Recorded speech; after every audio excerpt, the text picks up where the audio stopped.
गवाही ऐसी जिसने लोगों को सोचने के लिए मजबूर कर दिया। ऐसा कहा जाता है कि असफलता सफलता की दिशा में एक कदम है, लेकिन अगर आप 2 बार असफल होते हैं तो एक आदमी निश्चित रूप से हार मानेगा। लेकिन यह कहानी एक अपवाद है, दिलीप वाघ नाम के एक युवक के लिए। दिलीप ने एक फिल्म 3 बार बनाई और तीसरी बार जो सफलता मिली उसमें दिलीप का घर भर गया, वो बहुत सारे पुरस्कारों से।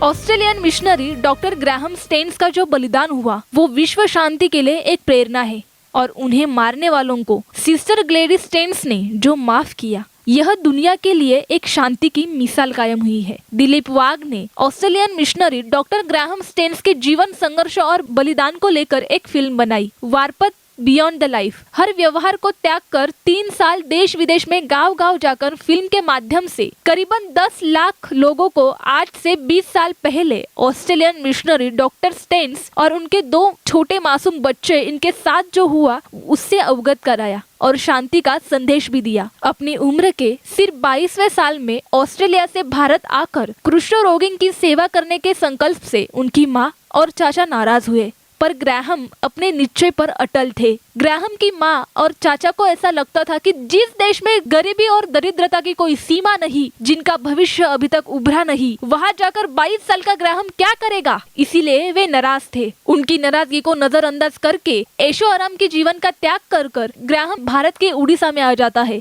सबसे बड़ी बात, भारत में ग्राहम स्टेन्स खुद होके नहीं आए थे, उनको उड़ीसा बारीपाड़ा के लोगों ने बुलाया था और उन्हीं के बुलावे पर वह उड़ीसा में आए थे। उस समय कुष्ठ रोग यानी लेप्रोसी समाज के नजरों में मानव के लिए एक श्राप जैसा था। जो लोग इसका शिकार होते थे उनके शरीर से बदबू आती थी, उनके हाथ पैर सड़ जाते थे, समाज और घर परिवार वाले उन्हें स्वीकार भी नहीं करते थे। ऐसे में चंद्रपुर में बाबा आमटे, अमरावती में शिवाजीराव पटवर्धन और ओडिशा में ग्राहम स्टेन्स इन पीड़ितों के लिए सेवा कर रहे थे। समाज और घर परिवार से निकाले हुए लोगों के जीवन में जीने की उम्मीद लाना ग्राहम का जुनून बन गया था। ग्राहम उनके लिए मसीहा से कम नहीं थे। ग्राहम के साथ अपनी पत्नी ग्लेडिस, बड़ी बेटी एस्तर, बेटा फिलिप और तिमोथी भी सेवा में समर्पित थे। ग्राहम को भारत आकर अब 30 साल हुए थे। एक दिन 22 जनवरी 1999 की काली रात, ग्राहम, उनका बेटा फिलिप 7 साल, तिमोथी 9 साल अपनी जीप गाड़ी में सो रहे थे।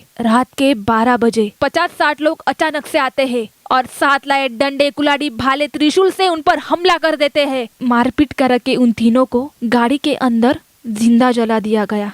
महाभारत में जिस प्रकार अश्वत्थामा ने द्रौपदी के 5 बच्चों को आधी रात में जिंदा जलाया, उसी तरह ग्राहम के बच्चों की हालत कर दी गई। उस समय के लोगों ने यह हत्याकांड करने वाले मुखिया दारा सिंह के मां का सत्कार किया और 25,000 रुपए देकर कहा, आपके बेटे ने बहुत अच्छा काम किया है। दारा सिंह को फांसी की सजा सुनाई गई। ऊपर की अदालत में अपील करने के बाद फांसी की तब्दील उम्र कैद में हो गई। आज की स्थिति में दारा सिंह की हालत क्या है पता नहीं, मगर दारा सिंह की बूढ़ी माँ आज भी अपना पेट भरने के लिए लोगों के खेतों में काम कर रही है। सिस्टर ग्लेडिस स्टेन्स हमेशा कहती है, मेरे पति और 2 बच्चों को प्रभु यीशु ने उसके राज के लिए इस्तेमाल कर लिया है। मैं परमेश्वर की आभारी हूँ। प्रभु यीशु के नाम में दुख उठाने का अवसर ग्राहम को उसने दिया। मैं सच्चे दिल से प्रार्थना करती हूँ, हे पिता, उनको यानी कि घटना को अंजाम देने वाले बजरंग दल के कार्यकर्ताओं को क्षमा करे, क्योंकि वे नहीं जानते थे कि वे क्या कर रहे हैं। इस माफी के संदेश ने अनेकों को झंझोड़ दिया, सोचने पर मजबूर किया। क्या कोई ऐसे घिनौने और क्रूर कर्म के लिए किसी को माफ भी करना चाहेगा? लेकिन मसीह जीवन को स्वीकार करता है, वो यह काम कर सकता है। यीशु मसीह ने भी किया था। 30 साल भारत में रहने के बाद स्टेन्स परिवार भारत के नागरिक बन गए थे। ग्राहम को मरणोपरांत पद्मश्री पुरस्कार से नवाजा गया। ग्राहम स्टेन्स की पत्नी ग्लेडिस स्टेन्स की मन की उदारता और शत्रु के लिए क्षमा की प्रार्थना कर प्यार जताना, इस व्यवहार से दिलीप वाघ प्रभावित हुए। बिना परमेश्वरी सामर्थ्य के यह बर्ताव संभव नहीं है। अगर ऐसा होता तो आने वाली पीढ़ी के लिए कुछ करना होगा। यह बात दिलीप ने ठान ली। दिलीप वाघ ने ग्राहम के जीवन पर काफी संशोधन किए। सन 2003 में ग्राहम के जीवन पर फिल्म बनाना शुरू कर दिया और फिल्म को नाम दिया बलिदान एक सच्चाई। शूटिंग के 10वें दिन कुछ कट्टरपंथियों ने असामाजिक बखेड़े के कारण शूटिंग बंद हो गई। पुलिस केस, अखबारों की सुर्खियों का परिणाम, लाखों रुपयों का नुकसान। 8 साल बाद फिर से दिलीप ने नए कलाकार लेकर नई शुरुआत की। फिल्म का नाम बदलकर वॉरपथ रख दिया। फिर से कट्टरपंथियों ने की हुई लड़ाई, मारपीट के कारण शूटिंग का काम अधूरा रह गया। सभी शूटिंग वाले लोग भाग गए। दोबारा लाखों का नुकसान। कट्टरपंथियों का कहना था, हमारे देश में क्या महात्माओं की कमी थी जो तुम एक विदेशी के जीवन पर फिल्म बनाकर देश की शांति भंग कर रहे हो। लेकिन दिलीप मसीहत की सच्चाई लोगों के सामने रखने पर तुले हुए थे। मन के सच्चे भाव के कारण तकलीफें होती रही, समस्या आती रही। फिर से तीसरी बार अलग कलाकार लेकर 2017 में शूटिंग शुरू हो गई। लोग दिलीप को पागल कहने लगे। भारत के 135 करोड़ लोगों में से दिलीप वाघ अकेला ही फिल्म बनाने के लिए तड़प रहा था। फिल्म का नाम बदलकर वॉरपथ बियॉन्ड दी लाइफ रखा गया। दिलीप की पत्नी रोहिणी का साथ अनमोल रहा। 20 साल में जो गहने उन्होंने बनाए हुए थे वो करीबन 1.5 किलो गहने फिल्म बनाने के लिए दिलीप को दे दिए। दिलीप की बहन संगीता, दोस्त, रिश्तेदार सभी ने मदद की। ऐसे में शिवदास अहिरे, संदीप क्षीरसागर इनको भुला नहीं सकते। जिस तरह बूढ़ी औरत ने 2 सिक्के देकर सबसे बड़ा दान दिया, उसी तरह इन सभी लोगों ने अपना सबसे बड़ा दान दिया। गॉस्पल फिल्म बनाने के लिए मानो ईश्वर ने ही इन्हें मदद के लिए भेजा था। फिल्म डायरेक्टर दीपक शिवदे ने निश्चय किया था, दिलीप का सपना किसी भी कीमत पर पूरा करेंगे, हारने नहीं देंगे। और उन्होंने एक मिशन के तौर पर फिल्म को पूरा किया। फिल्म पूरी हुई। 2.5 करोड़ रुपए का खर्चा हुआ। अब पैसे खत्म हुए थे, लेकिन फिल्म कहाँ और कैसे रिलीज करे समझ नहीं आ रहा था। तभी कुछ धर्मगुरु, चर्च के प्रभावशाली व्यक्ति, मसीही कलीसिया लोगों को दिखाने के बाद निर्णय हुआ, यह प्रभु का सुसमाचार सुनाने वाली एकमात्र फिल्म बन गई। इसे कंपलसरी सारे चर्च में दिखाओ और हर शो में 1,000, 2,000, 5,000, 10,000 और 15,000 लोग फिल्म देखने आने लगे। आज दिलीप वाघ पीछे मुड़कर देखते हैं तो 700 दिन में 600 शो और 10 लाख लोगों को फिल्म दिखाई गई। लोगों को सोचने पर मजबूर कर दिया। लोगों को सोचने पर मजबूर करना, इतना ही मकसद था। एक साथ हजारों की तादाद में फिल्म देखी गई। फिल्म का नया वर्ल्ड रिकॉर्ड बन गया। यह दुनिया की पहली और एकमात्र फिल्म है। डॉक्टर ग्राहम स्टेन्स के जीवन पर बनाई गई फिल्म वॉरपथ बियॉन्ड दी लाइफ है। ग्राहम स्टेन्स का संघर्ष, फिल्म का संघर्ष, दिलीप वाघ का संघर्ष।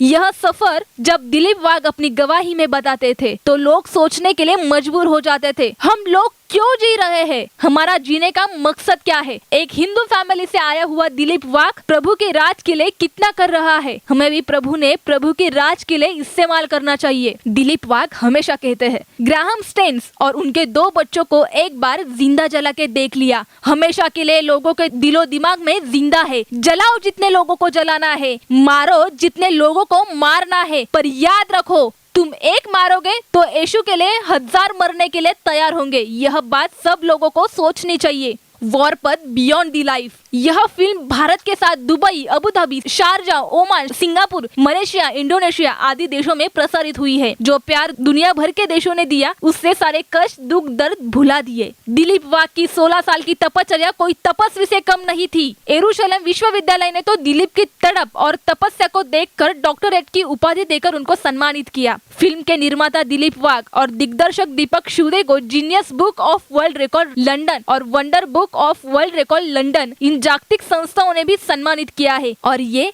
अपने आप में बहुत बड़ी बात है। अमेरिकन फिल्म फेस्टिवल में दिग्दर्शक दीपक शिवदे को बेस्ट डायरेक्टर का सम्मान मिला। इस फिल्म को मिलन फिल्म फेस्टिवल में इटली में 5 पुरस्कार, नाइजीरिया फिल्म फेस्टिवल और भारत के कई राज्य द्वारा 50 से अधिक पुरस्कार इस फिल्म को मिले हैं। यह प्रभु की असीम कृपा का दर्शक ही है। मैं दिलीप वाघ यह मानता हूँ कि जिस तरह ग्राहम स्टेन्स को प्रभु ने अपने लिए कार्य करने का अवसर दिया, उसी प्रकार मुझे भी मेरे योग्यता अनुसार काम दिया। मैं प्रार्थना करता हूँ इस फिल्म के निर्माण में जिसने भी न्यूनतम से न्यूनतम योगदान दिया हो, हे प्रभु तू उनकी हर जरूरत पूरी कर दे। ईश्वर के महान सेवक ग्राहम स्टेन्स और उनके परिवार को हम भारतीय आजीवन स्मरण करेंगे।